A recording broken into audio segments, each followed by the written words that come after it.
Olá, muito boa noite, 7 horas e 17 minutos, o SBT News está começando para toda Santa Catarina e você que está ligado com a gente de Chapecó, Lages, Criciúma, Blumenau, olha só o que você vai ver no programa de hoje. Um ano para entrar para a história das urnas. Começa a corrida eleitoral no estado, com direito até a recorde em número de candidatos a prefeito e vereador. E atenção, o número de fraudes contra clientes em agências bancárias aumentou em até 80% durante a pandemia. Como os criminosos estão agindo e como você pode se prevenir? Fim de semana agitado no céu catarinense. Temporais foram registrados em todas as regiões e causaram estragos no extremo oeste. A Defesa Civil do Estado está buscando uma resposta cada vez mais rápida para esse tipo de ocorrências. Isso e muito mais a partir de agora no SBT News.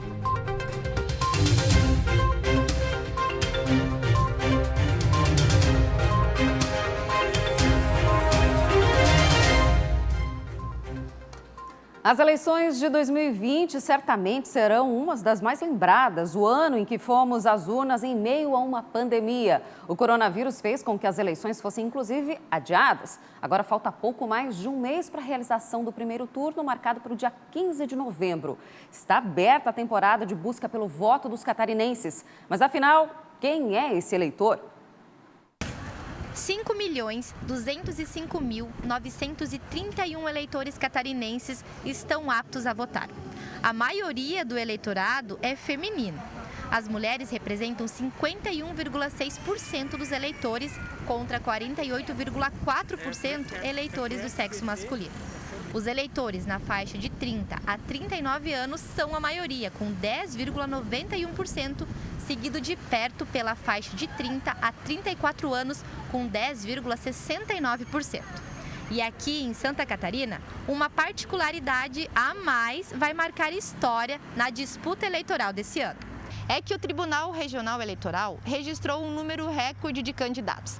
Até o meio-dia dessa segunda-feira, haviam 21.423 pedidos de registro de candidaturas no estado, o que representa um aumento de 21,45% em comparação com as eleições municipais de 2016, quando foram 17.639 candidatos registrados. Até o momento, são 19.598 candidaturas para vereador e 912 para prefeito e vice-prefeito nos 295 municípios catarinenses. Esse número pode mudar após o julgamento dos pedidos de registro de candidatura, que encerra em 26 de outubro. Um dos fatores que influenciou nesse aumento é o fim das coligações na disputa pelas vagas de vereador. Com isso, cada partido deveria individualmente indicar o mínimo de 30% de mulheres filiadas para concorrer no pleito. Em Santa Catarina, 7.215 mulheres tiveram suas candidaturas registradas, o que representa 33,7% do total de candidatos. São 1.651 mulheres a mais do que nas últimas eleições. Demorou bastante tempo até para a mulherada ver que ela tem lugar, que esse espaço também pertence a elas, para a gente ser bem representada. Os dados do TSE apresentam algumas curiosidades. Uma delas é que existem 1.158 idosos em Santa Catarina com mais de 100 anos e que estão com as obrigações eleitorais em dia e poderão ir às urnas. E para garantir a segurança de todo esse povo, o TSE criou um plano de segurança sanitária com protocolos para proteger os eleitores, os candidatos e os agentes da Justiça Eleitoral durante todo o período de votação. Vai ter um protocolo específico desenvolvido por uma consultoria médica para que ele possa realizar a sua votação com toda a segurança, higienizando as mãos, cuidando onde tocar, não tirando a máscara, e que ele deve seguir. Afinal, vai ser vários contatos das pessoas no mesmo local, filas, que indiferente disso não tem como, precaver. Todo mundo vai para lá no mesmo horário geralmente, então acredito que não vai estar tão seguro assim, vai estar maleável, nas medidas do possível. Ninguém estava preparado para o que aconteceu esse ano, então é tudo muito novo, Mas eu acho que mesmo que eles tomem todas as precauções, é uma situação complicada. adaptações que a gente está vivendo, muitas novidades na eleição desse ano. Cláudio Prisco Paraíso já está aqui comigo e a gente viu que o número de candidatos aumentou muito, que entre os vereadores não tem mais a possibilidade de coligar para concorrer. E eu quero saber o seguinte, no que isso muda a composição das câmaras de vereadores e o apoio para os prefeitos que serão eleitos? Prisco, boa noite. Muito boa noite, Bruna. Boa noite a todos. Olha, isso vai fazer com que a composição das câmaras municipais ganhe grande pulverização e diversidade partidária. Hoje, por exemplo, na Câmara dos Deputados, temos 28 partidos representados em bancadas. Isso também vai proliferar nas câmaras de vereadores. Muito mais desafiador para o prefeito ou para os prefeitos eleitos que vão ter que negociar não mais em bloco, em coligações, mas individualmente por partidos para buscar sua base aliada majoritária para poder governar. Esse é um aspecto, mas tem também um aspecto que, na medida em que a proibição das coligações proporcionais elevou o número de candidatos a vereadores, mas também elevou o número de candidatos a prefeito, até para que as chapas proporcionais de vereadores possam ser carregadas por uma candidatura majoritária a prefeito. Isso faz com que exatamente nós tenhamos um quadro ampliado de candidaturas. O eleitor vai ter que ficar muito atento, tanto para vereador quanto para prefeito. E mais do que isso, em muitos municípios, onde não há segundo turno, possibilidade apenas nos 3 maiores, Joinville, Florianópolis e Blumenau, em muitos municípios até de grande porte, mas sem segundo turno, Bruna, poderemos ter prefeitos se elegendo com 25%, 30%, desde que haja uma diluição grande de votos entre os vários candidatos. Vai ser uma adaptação para a gente também que vai votar, para o eleitor. Agora, Prisco, hoje à tarde saiu a decisão do Supremo Tribunal Federal sobre aquela ação do governador que pedia a suspensão do processo de impeachment. O que foi definido? Exatamente. A ministra Rosa Weber, do STF, Bruna, ela negou o pedido de liminar impetrado pela defesa de Carlos Moisés, que alegou descumprimento de preceito fundamental e questionava o rito do impeachment estabelecido pela Assembleia. O governador queria a suspensão do processo, mas Rosa Weber não acatou a tese, até porque ela se estenderia aos demais estados da federação, inclusive Rio de Janeiro, onde também há um processo de impeachment aberto. Traduzindo para encerrar, o processo aqui do impeachment, o primeiro que já está em fase mais adiantada, na comissão especial de julgamento, está tudo mantido. Todos os prazos estabelecidos, relator tendo que apresentar seu parecer no dia 7 e possivelmente o destino, o futuro de Moisés e Daniela sendo apresentado e sacramentado no dia 16 de outubro. Não há mais possibilidade, Bruna, de nenhum recurso judicial que mude esse encaminhamento. Mais uma derrota judicial da dobradinha Carlos Moisés e Daniela Rainer. É com você. É isso aí. Obrigada, Prisco, pelas informações. A gente segue acompanhando tudo isso que está acontecendo aí no cenário político aqui de Santa Catarina. Agora, mudando de assunto, segunda-feira, céu fechado, boa parte do estado, e o fim de semana foi marcado por estragos causados pelo mau tempo em várias cidades catarinenses. A Jéssica Valentim tem informações para a gente, porque pelo jeito a primavera que começou na semana passada já veio com mau humor para Santa Catarina, né, Jéssica? Boa noite.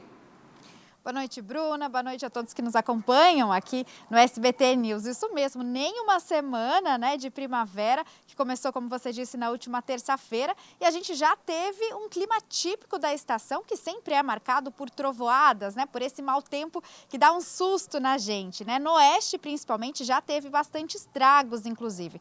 Em Maravilha, choveu granizo ontem. E as pedras assustaram os moradores, porque teve algumas até do tamanho de um ovo, né? Várias casas casas ficaram destelhadas por conta disso. Outras cidades da região também registraram estragos, como São Miguel do Oeste, em que choveu granizo por 3 vezes. Mas aí as pedras foram um pouco menores e aí o estrago, não foi tão grande. Em Chapecó, o que assustou os moradores foi a força do vento, que chegou a 90 km por hora. Outras cidades, como Água Doce, o vento foi ainda mais forte, 128 km por hora. Nessas 2 cidades também teve diversas casas que ficaram destelhadas pela força do vento e também muitos moradores assustados aí com o que está por vir nessa primavera. Por conta disso, também a Defesa Civil está preparando aí, está organizando um monitoramento climático e realizando um treinamento de ajuda humanitária que acontece a partir de hoje, Começou aqui em Florianópolis, está reunindo diversas forças de segurança para treinar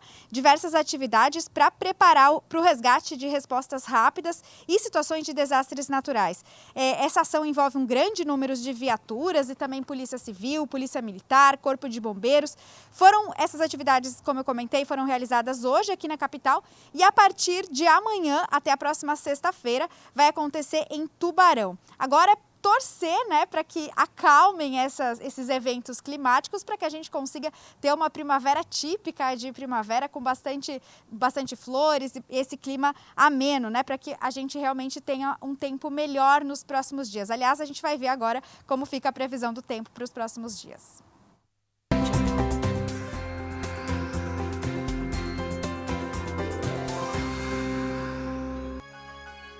A terça-feira começa com aberturas de sol e temperaturas amenas em Santa Catarina, mas com o passar do dia, o tempo vira. Durante a tarde, os termômetros sobem um pouco e há a chance de pancadas de chuva do meio-oeste ao litoral. Destaque para a queda brusca das temperaturas na Serra, pode chegar aos 4 graus. Na capital, o tempo segue nublado e a chuva deve continuar. Já as temperaturas não ultrapassam a casa dos 24 graus. Em Joinville e Criciúma, a condição é parecida, com máximas de 25. No Vale, em Blumenau, máxima de 22. E em Lages, mínima de 8 graus. Já em Chapecó, o sol deve aparecer e o calor também, com os termômetros na casa dos 30 graus. Nessa pandemia, o número de golpes virtuais tem preocupado a Polícia Civil e também os bancos. Alguns desses golpes aumentaram em 80%. E você sabe como se prevenir? Tudo o que Maria Goretti queria era fazer uma venda pela internet. Mas depois de fazer o anúncio, recebeu uma ligação como se fosse do site, pedindo um código para confirmar o cadastro. Na verdade, era o código para autorizar um novo número a utilizar seu WhatsApp. Que tinha alguma coisa que não estava bem certa e que eles tinham que refazer a numeração. Eu falei, tudo bem, eu fiquei aguardando. A senhora aguarda um minutinho, aguarda, eu vou passar um código para a senhora e a senhora confere, e daí a senhora manda para mim de novo, que eu preciso atualizar aqui. Nesse meio tempo, eles clonaram o meu telefone e começaram a ligar para todos os meus contatos e pedir dinheiro. E não é só com o WhatsApp que isso tem acontecido. Com o Alexandre, o golpe foi pelo Instagram. Ele printou lá, copiou uma foto minha de rosto e criou um perfil no Instagram. E aí começou a passar mensagem para os meus contatos, meus amigos, meus clientes, meus familiares, dizendo, olha, para o meu irmão, ele começou, mano, deposita aí tal valor, que eu tenho que pagar tal conta e não vou poder ir no banco agora. Bom, como todo mundo sabe, né? WhatsApp, Instagram, sites de compras, bancos, são muitos golpes que nessa quarentena se multiplicaram. A Polícia Civil tem identificado vários tipos de golpe nessa época de pandemia, ou seja, teve um crescimento muito grande, e dentre eles eu posso citar o golpe do WhatsApp, isso aí a gente tem se deparado bastante. Temos golpes do falso leilão, onde eles criam um site de leilão falso, oferecem esses bens a valores atrativos e quando é feito o depósito se verifica que era tudo uma coisa fake. Temos também verificado um aumento expressivo no que tange aos golpes dos falsos boletos. As pessoas recebem e-mails onde o golpista se passa por empresas de renome e em anexo vai um boleto e quando é feito esse pagamento cai na conta do golpista, né? Esses são os principais. Temos também o golpe do motoboy, onde a pessoa liga para a vítima se passando por uma instituição financeira, falando que o cartão da vítima foi clonado e que mandaria alguém retirar o cartão. Nos bancos, os golpistas têm utilizado estratégias cada vez mais elaboradas. Bom, nós tivemos aqui um registro de aumento de em torno de 80% nas tentativas de fraudes por phishing, ou seja, pescaria eletrônica, né? 70% na fraude do falso funcionário de banco e em torno de 65% no golpe do motoboy. Essa pescaria eletrônica, ela é uma forma que o fraudador manda para a pessoa um e-mail ou páginas falsas solicitando que a pessoa digite seus dados, tanto pessoais quanto dados financeiros, e com isso o fraudador se apodera desses dados e consegue entrar na conta da pessoa e fazer as fraudes que ele pretende fazer, né? Com tantas técnicas, todo cuidado é pouco. Vale desconfiar principalmente de ofertas que parecem boas demais. É desconfiar sempre que a oferta for muito vantajosa, né? E também se certificar através de programas de computador que possam antivírus, é interessante utilizar. Quando você utilizar seus aplicativos de mensagem do celular, tem uma opção que é fazer dupla proteção, pode-se dizer isso, né? Para que você consiga se prevenir ao máximo de ser vítima desse golpe. Tem que ficar atento, né? E olha, ainda hoje você paga aluguel? Então fique atento que pode vir por aí um reajuste de quase 20%. Tem inquilino que já pensa em renegociar para não ter que devolver o imóvel. A gente vai ter que cortar algumas coisas que a gente fazia por causa disso, porque além do aluguel a gente paga a taxa de lixo, IPTU, seguro incêndio, então são vários gastos que agora vão aumentar, né?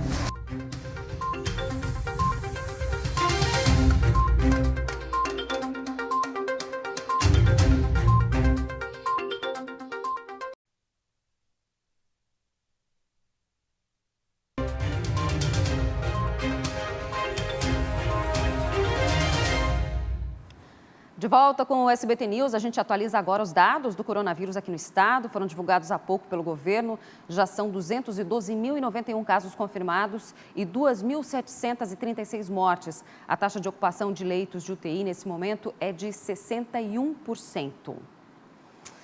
E olha, agora falando de outro assunto, para você que está acompanhando aquela questão das sementes, lembra? A gente falou aqui no SBT News? Pois é, o Ministério da Agricultura, Pecuária e Abastecimento, o MAPA, voltou a alertar os cidadãos brasileiros sobre o recebimento de sementes de vegetais suspeitas que estão sendo enviadas por correios por outros países. As sementes podem trazer pragas e doenças até já erradicadas no Brasil. Se você receber um pacote com sementes desconhecidas pelos correios, a recomendação é para que você entregue esse material em uma das unidades do MAPA ou o órgão estadual de defesa e não abra o pacote, não descarte no lixo. A gente trouxe esse alerta feito pela Cidasc quando cidadãos catarinenses receberam esses pacotes de sementes suspeitas enviados supostamente pela China como brinde de compras feitas pela internet. Então é bom ficar atento. O fim de semana foi marcado pela violência no trânsito. Só nas rodovias federais que cortam o estado, 48 acidentes foram registrados, com 4 mortes. Apenas uma das ocorrências causou 3 vítimas fatais e outras 8 pessoas ficaram feridas. O acidente grave aconteceu na BR-470, em Blumenau, no fim da noite de domingo. Um carro bateu de frente com uma van que transportava 15 pessoas. O motorista do carro e outros 2 passageiros morreram no local. O acidente, que chegou a interditar a pista por pelo menos 2 horas, ainda está sendo investigado. Uma lancha com 14 passageiros e um marinheiro afundou próximo à Baía do Caixadaço, em Porto Belo, na tarde de ontem. As vítimas foram resgatadas por um barco de apoio de uma marina da região. Ninguém se feriu. O caso ainda está sendo investigado. 3 toneladas de maconha foram apreendidas pela Polícia Rodoviária Federal na BR-101, em Joinville, no norte do estado. A droga estava escondida em uma colheitadeira que era transportada por um caminhão. O motorista do veículo e outros 2 homens que acompanhavam o trajeto dos entorpecentes foram presos em flagrante. Mais de 3,5 toneladas de maconha foram apreendidas na BR-282, em Erval Velho, no meio-oeste catarinense. A droga estava em um caminhão carregado com farelo de milho. Vários produtos eletrônicos escondidos em caixas também foram encontrados no caminhão. O motorista do veículo foi preso em flagrante. Agora, olha só, quem paga aluguel tem ficado de cabelo em pé. Tem muito inquilino tomando um susto na hora de pagar a conta. O aumento no valor é causado pelo IGPM. A repórter Carolina Fernandes vai explicar para a gente o impacto desse índice que subiu bastante nos últimos meses. Olha só. O IGPM é o Índice Geral de Preços do Mercado. Ele é o índice que indica o aumento na tarifa de contratos de alguns serviços, como aluguel, internet e TV por assinatura. O esperado para esse mês, segundo dados da Fundação Getúlio Vargas, é que o índice atinja 4,57%. E com esse aumento, o índice acumulado nos últimos 12 meses pode ultrapassar os 18%. Vamos dar um exemplo, um aluguel de R$1.000, ele vai para 1.200. Nesse momento que o consumo das famílias foi reduzido pela sua redução de renda, o aumento do desemprego, realmente ele reflete muito. Em momentos de crise, o dólar sobe e é ele quem pressiona o índice. Morando de aluguel há 2 anos, a Cristina levou um susto quando o boleto desse mês chegou em casa. Então, em 2019, eu tive um reajuste de R$49 no aluguel, que aí a gente sabe que é o reajuste anual. Só que esse ano, quando veio o reajuste, veio de R$122. Para mim foi um susto, porque eu não esperava um aumento tão alto. Agora, acho que a gente vai ter que cortar algumas coisas que a gente fazia por causa disso. Porque além do aluguel, a gente paga a taxa de lixo, IPTU, seguro incêndio. Então, são vários gastos que agora vão aumentar, E ela pretende renegociar com a imobiliária. Estou pensando mesmo em fazer, porque senão vai ficar bem pesado. Renegociar é a melhor estratégia. Pelo menos é o que os especialistas dizem. Uma boa negociação garante ao inquilino um alívio nas contas e, para o proprietário, um imóvel ocupado e gerando renda. Eu devo conversar com a imobiliária, eu devo conversar com o proprietário, mostrar que eu sou um bom inquilino, que eu devo permanecer no imóvel, que eu sempre fui um bom pagador. Se ele deixar o imóvel vazio, ele vai continuar tendo despesas de condomínio, despesas de manutenção. Nesse momento, eu entendo que uma negociação para valores mais realistas, mais dentro da realidade desse Brasil sem renda no momento, seria mais interessante. Vale a pena uma conversa aí com a sua imobiliária, com o proprietário do imóvel, porque muita gente está passando por dificuldade para pagar as contas, ainda mais num cenário como a gente vive, e se tiver reajuste, vai doer no bolso sim. Olha, para continuar bem informado, você pode ficar ligado nas nossas redes sociais. A gente atualiza as informações de Santa Catarina pelo Instagram, pelo Facebook, Twitter e rever os vídeos através do YouTube. Você pode sempre ficar atualizado e ligadinho junto com a gente. O SBT News de hoje vai ficando por aqui. Obrigada pela sua companhia nesse início de semana. Uma boa noite para você. Amanhã a gente volta a se encontrar às 7h20. Até lá!